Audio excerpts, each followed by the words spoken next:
صحابہ کرام کے سامنے اللہ کے نبی نے بنی اسرائیل کے ان اقوام کے حالات کو رکھا اور خود قرآن نے بیان کر دیا،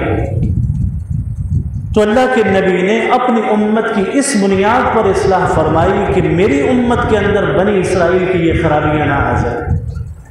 اس لیے کہ بنی اسرائیل کی یہ خرابی جب میری امت کے اندر آئے گی تو میری امت کے لوگ بھی ان خرابیوں کے اندر مبتلا ہو جائیں گے۔ قرآن نے ان کی خرابیوں کا ذکر کیا، ان کے فساد کا ذکر کیا، ان کے مالی معاملات کے بگاڑ کا ذکر کیا، تاکہ رسول اکرم صلی اللہ علیہ وسلم کی امت کے اندر بنی اسرائیل کی وہ بگاڑ، وہ جرائم جو ان کی اپنی زندگی میں ہوتے تھے، رسول اللہ صلی اللہ علیہ وسلم کی امت کی زندگی میں یہ چیزیں نہ آئیں۔ کچھ ایسی پیشن گوئیاں اللہ کے نبی نے اس وقت ارشاد فرمائی، اور رسول اللہ صلی اللہ علیہ وسلم کی ایک ایک پیشن گوئی ایسی تھی جو وقت و زمانے کے ساتھ ساتھ بالکل صحیح ثابت ہوتی رہی۔ اللہ کے نبی کی ایک حدیث حضرت عبداللہ بن عمر روایت کرتے ہیں، فرمایا رسول اللہ صلی اللہ علیہ وسلم نے کہ میری امت پہ ایک زمانہ ایسا آئے گا کہ میری امت کے لوگ بنی اسرائیل کے نقش قدم پر بالکل ٹھیک اس طرح چلیں گے جس طریقے سے دو جوتے بالکل صحیح ایک ہی یوں سمجھ لیجیے اسکیل پہ بالکل برابر ہوتے ہیں، ذرا برابر بھی ان کے ماپ کا فرق نہیں ہوتا، ایسے ہی میری امت بھی بنی اسرائیل کے ان نقوش پہ چلنا شروع کر دے گی۔ یہ نہیں کہ اللہ کے نبی نے ہمیں ان چیزوں سے منع نہیں فرمایا، پیغمبر مصطفیٰ نے ہمیں پہلے سے ہی ایک تنبیہ فرما دی کہ حالات اور زمانے میں ایسے لوگ ہوں گے، یہودیت بھی پروان چڑھے گی، نصرانیت بھی پروان چڑھے گی، اسلام کے مخالف یہ مذہب کے لوگ، ان کی نسلیں بھی پروان چڑھیں گی، اور یہودیت اپنے آبا و اجداد کے دین کو لے کے قوم اور معاشرے کے اندر فساد پھیلائے گی، اور نصرانیت اپنے آبا و اجداد کے دین کو لے کر آگے بڑھے گی، اور اسلام کا جو مذہب ہے وہ اللہ کے نبی نے صحابہ کرام کو جو تیار کیا، تو صحابہ نے دین اسلام کے جھنڈے کو اسی طریقے سے وہ لے کے آگے بڑھے، آج یہ دین ہم تک پہنچ گیا۔ تو ہمارے بڑوں نے، ہمارے اسلاف نے، ہمارے اکابر نے، صحابہ نے دین کی اس شکل، اس نقش کو آج بھی امت کے سامنے اپنی اصلی حالت میں رکھا ہے۔ اب ہمارے سامنے دو تصویریں ہیں، ایک تصویر وہ ہے جو یہودیت اور بنی اسرائیل اور نصرانیت سے متعلق اللہ کا قرآن اور نبی کے فرامین نے ہمارے سامنے رکھی، اور ایک تصویر وہ ہے کہ جو اللہ کے قرآن نے اس امت کی رسول اللہ کی تعلیمات کی روشنی میں ہمارے سامنے رکھی۔ ہمارے سامنے جب یہ دو تصویریں آ گئی، اب ہمارے لیے ایک محاسبے کا یہ وقت ہے کہ ہم یہ دیکھیں کہ ہم کس نقش کو لے کر آگے بڑھ رہے ہیں۔ ہمارے اندر اسلام اور اسلام کے خط و خال کتنے ہیں، وہ فیچرز کتنے ہیں ہمارے اندر جس سے ہماری مسلمانی کا تعارف معاشرے کے اندر ہو، اور ہماری زندگی میں وہ چیزیں کتنی ہیں کہ جن سے ہماری شخصیت کا تعارف مسلمان کے طور پر تو کم ہو رہا ہے، یہودیت اور نصرانیت اور ان کی تہذیب و ثقافت کو دل سے لگانے کے طور پر ہمارا تعارف زیادہ ہو رہا ہے۔ اب جب رسول اکرم صلی اللہ علیہ وسلم نے امت کو یہ بات 1400 سال پہلے ارشاد فرمائی، تو ہمارے پاس تو کوئی ایسا بہانہ نہیں کہ ہم یہ کہہ سکیں کہ ہمیں تو پتہ نہیں چلا، اور ہم یہودیت اور نصرانیت میں لاشعوری طور پر ہم نے ان کی تہذیب اور ثقافت کو اتنا لے لیا کہ ہم اتنے آگے بڑھ گئے کہ اپنے دین کو ہم پیچھے چھوڑ گئے۔ یہ ہمارا کوئی بہانہ نہیں۔ اس لیے اللہ کے قرآن نے ہمیں ایک اصولی بات ارشاد فرمائی کہ جس یہود اور جس نصرانی مذہب کو اور ان کی تہذیب کو، ان کی ثقافت کو، ان کی وہ شناخت جو دین نے ہمیں بتلائی، ہم جب اس شناخت کو اپناتے ہیں تو ہمارے اندر سے ظاہر سی بات ہے اسلام تو پھر برائے نام ہی رہ جاتا ہے کہ میں نعرہ لگاتا ہوں مسلمان، میں یہ نعرہ بھی لگاؤں کہ میرے دل کے اندر جناب رسول اللہ صلی اللہ علیہ وسلم کی محبت ہے، میں یہ نعرہ بھی لگاؤں کہ مجھے اسلام سے زیادہ محبت اور اسلام کی معاشرتی زندگی، اسلام کی اخلاقی زندگی، اسلام کی معاملات کی زندگی، عبادات کی زندگی سے مجھے محبت، لیکن میری طرز زندگی، میری ثقافت، میری بود و باش، میرا رہن سہن، طور طریقہ جتنا بھی ہے، وہ اگر اسلام کے مطابق اور موافق نہیں ہے تو پھر تو ہم اپنی زبان سے جھوٹے دعوے دار ہیں. ہم تو جھوٹے دعوے دار ہیں کہ ہم اللہ کے نبی صلی اللہ علیہ وسلم کی سنت کو، طریقے کو، دین کو کس حد تک لے کر چل رہے ہیں. تو قرآن نے ہمیں کہا لَتَجِدَنَّ أَشَدَّ النَّاسِ عَدَاوَةً لِلَّذِينَ آمَنُوا الْيَهُودِ، ایمان والوں کے ساتھ سب سے زیادہ دشمن اگر تم کسی کو پاؤ گے وہ یہود ہیں، سب سے زیادہ دشمن. اب ذرا دیکھیے کہ دنیا کے اس نظام کے اندر یہودیت نے، نصرانیت نے، بالخصوص یہودیت نے کون سی ایسی شناخت اس وقت دنیا کے سامنے رکھی ہے، اور مسلمان اسی شناخت کے ساتھ آگے چل رہے ہیں. پھر اللہ کے نبی کی یہ جو حدیث ہے کہ بنی اسرائیل، میری امت پہ بھی وہ زمانہ ایسا آئے گا کہ یہ امت بنی اسرائیل کے نقش قدم پہ چلے گی. اللہ کے نبی نے اس حدیث کے آگے ایک بہت سخت بات ارشاد فرمائی، اور وہ یہ بات ارشاد فرمائی کہ اگر یہود میں سے کسی نے نعوذ باللہ اپنی ماں کے ساتھ بھی مکالہ کیا ہوگا تو میری امت میں بھی ایسے لوگ ہوں گے جو یہود کے نقش قدم پر چل کر ایسا کریں گے. کتنی سخت بات اللہ کے نبی نے ارشاد فرمائی. ہمیں یہ سوچنا چاہیے کہ ہماری طرز زندگی، ہماری معاشرت کس طرف جا رہی ہے. اس معاشرے کو پکڑ کر رکھنا ہے، سنبھال کر رکھنا ہے، اللہ کے نبی صلی اللہ علیہ وسلم کی سنت اور ادا کے اندر چھپا کر رکھنا ہے. یہ نہیں کہ ہم نے ظاہر سے تو اسلام کا لبادہ اوڑھا اور ہمارے اندر وہی کچھ ہے جو اسلام کے دشمنوں کی زندگی کے اندر. اسلام اور کفر کبھی ایک جگہ اکٹھے نہیں ہو سکتے، دن اور رات ایک وقت میں اکٹھے نہیں ہو سکتے، آگ اور پانی اکٹھے نہیں ہو سکتے. یہ فرق ہے، یہ انتہائیں ہیں. ہم اگر یہ چاہیں میں مسلمان بھی ہو جاؤں اور میں کفر کی زندگی اور وہ طرز معاشرت اور وہ بود و باش بھی اپنی زندگی میں لے کے آؤں، ایسا نہیں ہو سکتا. کفر مشرق کا ہو کفر ہے، کفر مغرب کا ہو تب بھی کفر ہے، کفر الحاد کی شکل میں ہو تب بھی کفر ہے، کفر قادیانیت کی شکل میں ہو تب بھی کفر ہے، کفر نصرانیت کی شکل میں تب بھی کفر ہے، یہودیت کی شکل میں تب بھی کفر ہے، حنوت کی شکل میں تب بھی کفر ہے. اور اس طریقے سے دنیا میں جتنے بھی ایسے باطل مذاہب ہیں، کفر کفر ہے، اور سب پر کفر کی وہ تعریف صادق آتی ہے. ہم فرق نہیں کر سکتے، مشرق کا کفر اور مغرب کا کفر اور نہیں. مشرق کے اندر اگر لوگ اسلام کو دھتکار دیں گے، نبی کی تعلیمات کو پس پش ڈال دیں گے، انکار کریں گے دین کا، تو مشرق کا کفر بھی مغرب کے کفر کی طرح ہوگا. یہ نہیں کہ وہ لوگ کفر میں زیادہ آگے ہیں اور ہم لوگ کفر میں کم ہیں. کفر اور اسلام کبھی اکٹھا نہیں ہو سکتا. الکفر ملت واحدہ، چاہے یہ کفر امریکہ کا ہو، کینیڈا کا ہو، چائنا کا ہو، مغرب کے کسی بھی، یورپ کے کسی بھی ملک کا ہو، کفر کفر ہے. ہمارے لیے کفر کی ایک ہی شناخت اور ایک ہی آئیڈینٹیفیکیشن ہے، ہم اسی شناخت کے ساتھ کفر کو پہچانتے. جس نے بھی اللہ کا انکار کیا، جناب رسول اللہ صلی اللہ علیہ وسلم کی نبوت اور رسالت کا انکار کیا،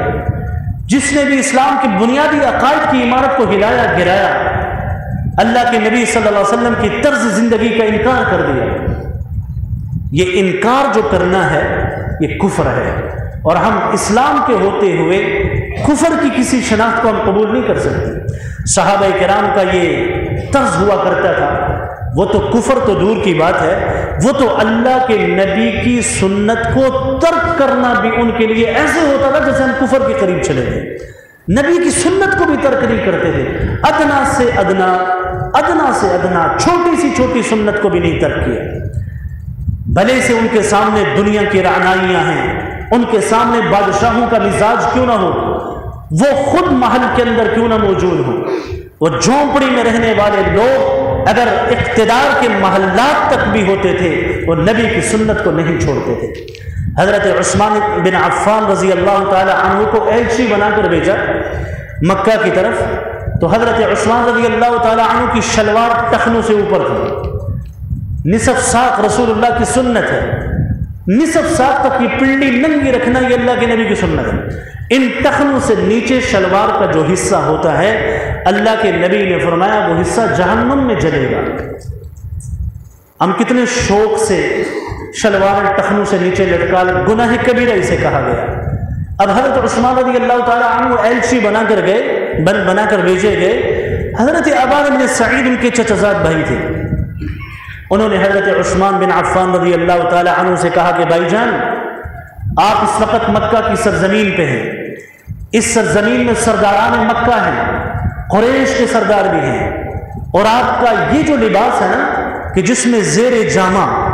آج کل تو ہم شلواریں پہنتے ہیں، دھوتی کا رواج تھا، تو یہ جو زیر جامہ جو کپڑا شلوار ہے، یہ جو بھی پہنا ہے، آپ اسے تھوڑا سا اس ساق اور اس پنڈلی سے نیچے کر دیں۔ حضرت عثمان رضی اللہ تعالی عنہ نے اپنے بھائی ابان بن سعید کی اس بات کو رد کر دیا۔ یہ کیسے ہو سکتا ہے میں ان سرداروں کی وجہ سے اپنے نبی کریم، نبی دو جہاں کی اس سنت کو چھوڑ دوں جس سنت کو عمل کر کے اللہ کے نبی کا دل خوش ہوتا ہے، رسول اللہ کا دل جس سے خوش ہو، میں تو وہ کام کروں گا بھلے سے دنیا کے ان سرداروں کے دلوں پر چوٹیں لگتی ہیں تو لگ جائیں، ہمارے دل کے اندر سنت کا احترام اور قدر اتنا ہے۔ یہ اللہ کے نبی صلی اللہ علیہ وسلم کے صحابہ کا جذبہ تھا۔ صحابہ کرام کے اس جذبے کو دیکھیے اور اپنی زندگی کو دیکھیے۔ سنت اور ترک سنت کی بات تو دور ہے، نعوذ باللہ ثم نعوذ باللہ، ہم نے غیر کے نقوش کو ایسے اپنا لیا کہ آج ہمیں کامیابی ادھر نظر آ رہی ہے۔ یہود و نصارہ کی ایک خصوصیت کو قرآن، ایک برائی کو قرآن نے بیان کیا، کہا کہ یہ ایسے لوگ ہیں وَأَخْذِهِمُ الرِّبَا وَقَدْ نُهُوا عَنْهُ وَأَكْلِهِمْ أَمْوَالَ السُّحْتِ، یہ وہ لوگ ہیں کہ اللہ تعالیٰ نے انہیں سود کھانے سے روکا ہے، حرام مال کے کھانے سے روکا ہے، باوجود روکنے کے سماعون للکذب اکالون للسحت، باوجود اس کے یہ حرام کو کھاتے ہیں۔ آج بھی دنیا کی معیشت پر یہی یہود قابض بن کر بیٹھا ہے، اور اس نے دنیا کو معیشت کا یہ سبق پڑھا دیا کہ اگر تم معاشی طور پر مستحکم ہونا چاہتے ہو تو تمہیں سودی نظام کا سہارا لینا پڑے گا۔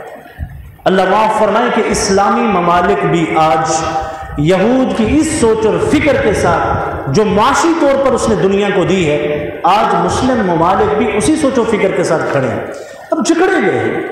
اب نکل بھی نہیں سکتے، ایسے ہم سودی نظام معیشت کے اندر جکڑے گئے، نکل بھی نہیں سکتے۔ بھئی ایک اسٹیٹ اور ریاست کے سودی نظام کو آپ چھوڑ دیجئے، ہم یہ کہیں گے ہمارے حکمرانوں نے ایسا کیا، ہمارے بڑوں نے ایسا کیا، فلاں نے ایسا کیا، فلاں نے ایسا کیا۔ آپ اپنے معاشرے کے اندر اس سودی نظام کی جڑوں کو دیکھ لیں، شاخیں پھیلی ہوئی ہیں۔ اس علاقے کے اندر دیکھ لیں کتنے لوگ آ کر کہتے ہیں کہ یار یہاں یہ لوگ اس بنیاد پر قرضہ دیتے ہیں کہ آپ 1,00,000 روپیہ میں تمہیں قرضہ دوں گا لیکن تم نے مجھے اتنے وقت میں 1,20,000 دینے، پھر اگر تم نے تاخیر کر دی تو پھر تمہیں اتنے وقت کے بعد 40-50 دینے ہوں۔ تو میں نے کہا کہ یہود نے جو سبق اس وقت پڑھایا، اور آج بھی یہود اپنے اسی نظام معیشت کے سبق پہ کھڑا ہے، مسلم قوم اور مسلم معاشرے کا فرد بھی وہی کام کر رہا ہے۔ اکالون للسحت، حرام ہم بھی کھا رہے ہیں، حرام یہود بھی کھا رہا ہے۔ کیا ہمارے ملک میں ایک چھوٹے جھونپڑی سے لے کر، جھونپڑی غریب کی جھونپڑی سے لے کر امیر کے محل اور اقتدار کے تخت اقتدار تک ہماری کرپشن، بددیانتی، بے دینی اور دھوکہ دہی اور یہ چیزیں، یہ مثالیں ہمیں اپنی آنکھوں سے نظر آ رہی ہیں۔ غریب کی جھونپڑی سے لے کر امیر کے محل تک ہم کسی کو نہیں کوس سکتے کہ وہ ایسا ہے، اس لیے کہ جب ہم اپنے گریبان کے اندر جھانک کر دیکھتے ہیں تو ہمیں خود اپنے گریبانوں کے اندر وہ جرائم نظر آ رہے ہیں جو جرائم یہودیت نے قائم کیے، جن جرائم کی بنیاد پر اللہ نے یہودیت کو بارے میں قرآن نے کہا ضربت علیہم الذلۃ والمسکنہ، اللہ نے ان پر ذلت کو سوار کر دیا، رسوائی کو اللہ نے یہودیت پہ سوار کیا۔ کشمیر سے لے کر بوسنیا تک مسلمانوں کو دیکھ لیجیے، آزاد ریاستوں سے لے کر فلسطین کی سرزمین تک مسلمانوں کو دیکھ لیجیے،